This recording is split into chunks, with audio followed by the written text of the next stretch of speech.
di channel ini. Kali ini kita akan belajar tentang bagaimana mengetahui clock speed di laptop kita. Ya, laptop yang saya gunakan ini adalah Asus TUF Gaming FX 505GD. Jadi kemarin saya baru upgrade RAM dan juga SSD. Kita sini fokus ke RAM dulu. Nah, ketika kita mau upgrade RAM, itu harus sama adalah clock speednya atau frekuensinya. Nah, caranya adalah kita harus tahu berapa sih frekuensi clock speed di laptop ini. Tinggal kita klik Task Manager di kolom pencarian sini.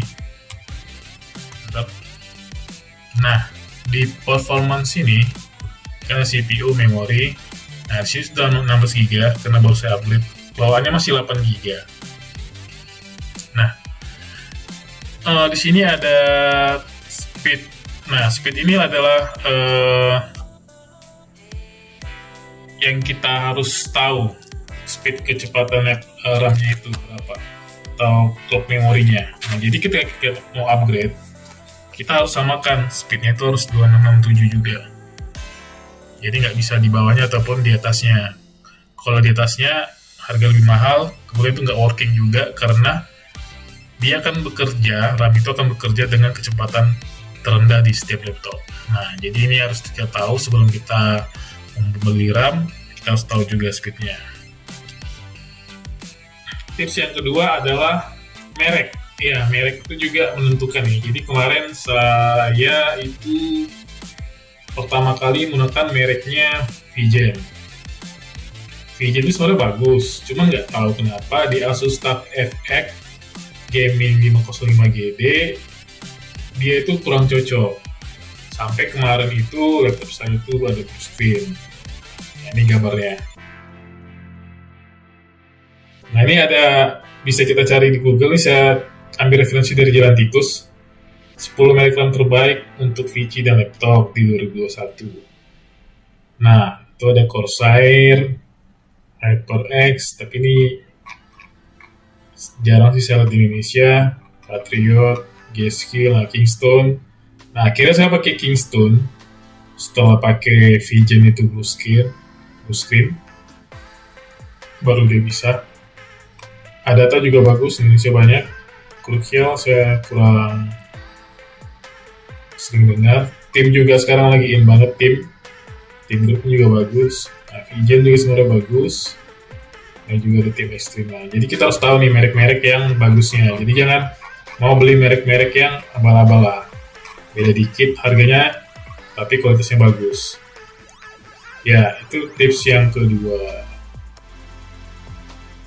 Tips yang terakhir adalah yang sangat penting, ya kita bisa beli RAM tersebut dari e-commerce, dalam hal ini segmen seperti Tokopedia, atau kita langsung ke tempat servis komputer. Nah, kalau saya sih kemarin langsung ke tempat servis komputer karena nggak ribet ya. Kalau misalnya nggak cocok itu bisa langsung dikomplain. Jadi kemarin saya langsung ke toko komputer.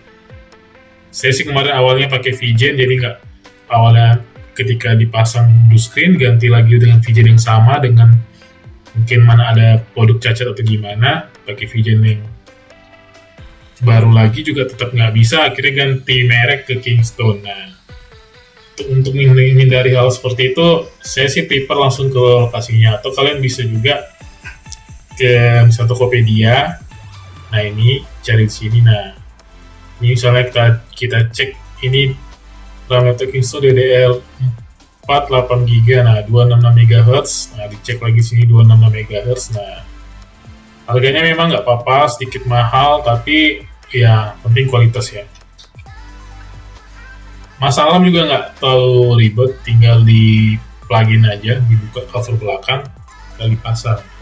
Tergantung kalian, tapi kalau misalnya mau beli di e-commerce, saya sarankan sih ke e-commerce percaya dan juga ratingnya bagus, supaya kalian dapat barang yang original. Nah, cuman kelemahannya adalah ketika misalnya ada masalah, ya kita kan ribet lah, komplain lagi, ngirim lagi ke penjualnya dan lain sebagainya. Mungkin itu aja tips dari saya.